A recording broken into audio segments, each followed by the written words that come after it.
आम आदमी पार्टी के नेता साबिर अली जी, नमस्कार सर। हाल ही में कल हाथरस में बहुत ही दर्दनाक घटना हुई है। एक सत्संग के दौरान भगदड़ मच गई, बहुत सारे लोग मारे गए। क्या दोषियों के ऊपर बुलडोजर चलेगा? देखिए, सबसे पहले तो मैं बोलूँ आपको कि बहुत ही दुखद घटना है और उन लोगों का हमें बहुत ज़्यादा दुख है जिनके बेचारों की डेथ हो गई, जिनके घर वाले बिछड़ गए और कुछ लोग उसमें अभी जख्मी भी हैं। हमारी सहानुभूति सबके साथ है, लेकिन समझ में ये नहीं आता कि ऐसी गलती ये बाबाओं से ये प्रशासन बार बार क्यों करवाता है। इसमें ज़्यादा प्रशासन की गलती नहीं है, गलती बाबा की है इसमें, क्योंकि उन्होंने ये देखा कि अगर हम असली संख्या बताएंगे कितने लोग आएंगे तो हमें परमिशन नहीं मिलेगी। इसीलिए उन्होंने झूठ का सहारा लिया और कहा जी 80,000 लोग आएंगे, जबकि बाबा की स्टेटमेंट है कि लोग 4 लाख से ऊपर थे।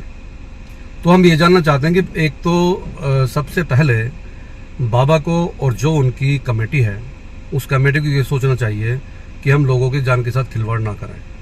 फिर प्रशासन को भी थोड़ा अलर्ट रहना चाहिए कि ऐसे बाबा को परमिशन ना दी जाए जो झूठ का सहारा लेते हैं। उससे बड़ी बात अब क्या है कि बाबा को बचाने की पूरी कोशिश चल रही है। FIR में अभी तक बाबा का नाम नहीं है, जबकि मेन मुख्य आरोपी बाबा को बनाया जाना चाहिए। उसका रीज़न है, अगर बाबा वहाँ से नहीं जाते तो शायद ये भगदड़ नहीं मचती। भगदड़ मची बाबा के कदम चूमने के ऊपर, उनकी मिट्टी को अपने सर पर लगाने के ऊपर कि बाबा जहाँ से जा रहे हैं हम उनकी मिट्टी अपने सर पर लगाएंगे, माथे से लगाएंगे।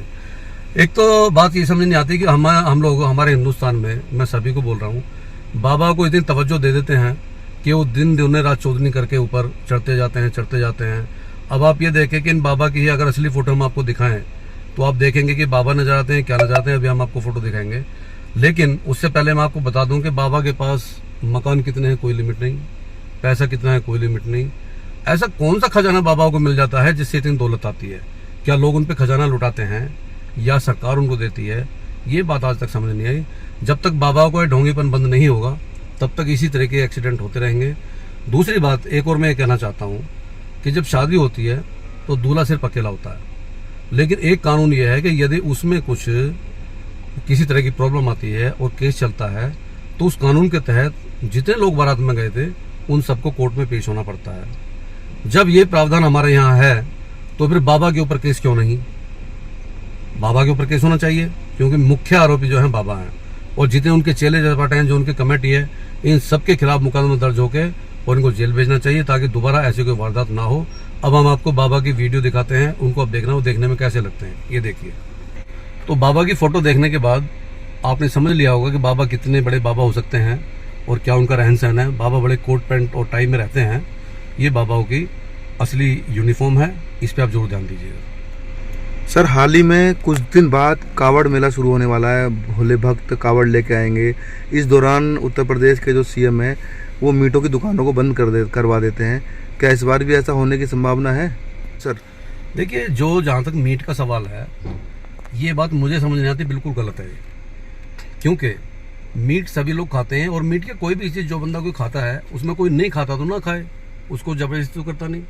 लेकिन इसमें गलतफहमी ये चली आ रही है कि कुछ लोग या सरकार, हमारी UP सरकार ये समझती है कि मीट बंद करके हम नुकसान करते हैं मुसलमानों का, जिसमें उनको काफ़ी खुशी मिलती है, जबकि ऐसा नहीं है। मैं आपको एक चीज़ बताना चाहता हूँ, अल कबीर बीफ एक्सपोर्ट कंपनी के मालिक का नाम सतीश सब्रवाल है।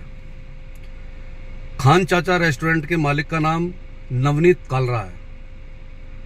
नजमा आपा का असली नाम सलोनी गौड़ है। खान सर पटना असली नाम अमित सिंह है। टोटल तो हिंदू है, तो अगर ये उनका कारोबार बंद करते हैं तो मुसलमानों का कारोबार बंद नहीं हो रहा, वो हिंदू भाइयों को ही नुकसान है उसका। और नुकसान मैं तो ये कहता हूँ, हिंदू भाई हों या मुसलमान भाई हों, किसी को होना ही नहीं चाहिए।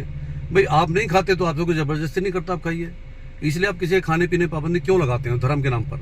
और जो कांवड़ का जहाँ तक सवाल है, उसमें भी एक सभ्यता होनी चाहिए। जो हमारे भाई कांवड़ लेके जाते हैं उस सभ्यता के दायरे में जाएं, सभ्यता के दायरे में आए, क्योंकि एक धर्म का काम है, इसको दूसरा नाम ला दें प्लीज। सर, एक और सवाल है मेरा। अभी बारिश की वजह से पहली बारिश में इतना बुरा हाल हो गया अयोध्या में, अगर दोबारा से बारिश होने लगी तो क्या होगा? देखिए, योगी जी हमेशा मुगलों की बात उठाते हैं। मुगलों की जो इमारत हैं उनकी आज भी मिसाल दी जाती है। जैसे जो आगरा का ताजमहल है, 393 साल पुराना निर्माण है वो, 393 साल में, लेकिन आज तक छत से पानी की एक बूंद नहीं आई। ये मुगल शासन का काम है। तो आप कौन सा शासन चला रहे हैं? आप तो उससे और एक्सपर्ट हैं, हाई टेक्नोलॉजी हैं, उससे अच्छे इंजीनियर हैं। तब तो ऐसे इंजीनियर भी नहीं होते थे।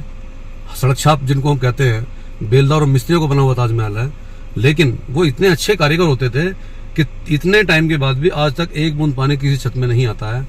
और ये तो हाई टेक्नोलॉजी वाला जमाना है। भगवान राम के साथ भी इन्होंने छल कर दिया, तो और किसको छोड़ेंगे?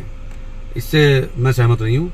और मैं सिर्फ एक ही बात कहूँगा कि आप राजनीति जरूर करिए, लेकिन किसी भी मजहब को टारगेट मत कीजिए। वो चाहे हिंदू हो, मुसलमान हो, सिख हो, ईसाई हो, उसको टारगेट ना करें।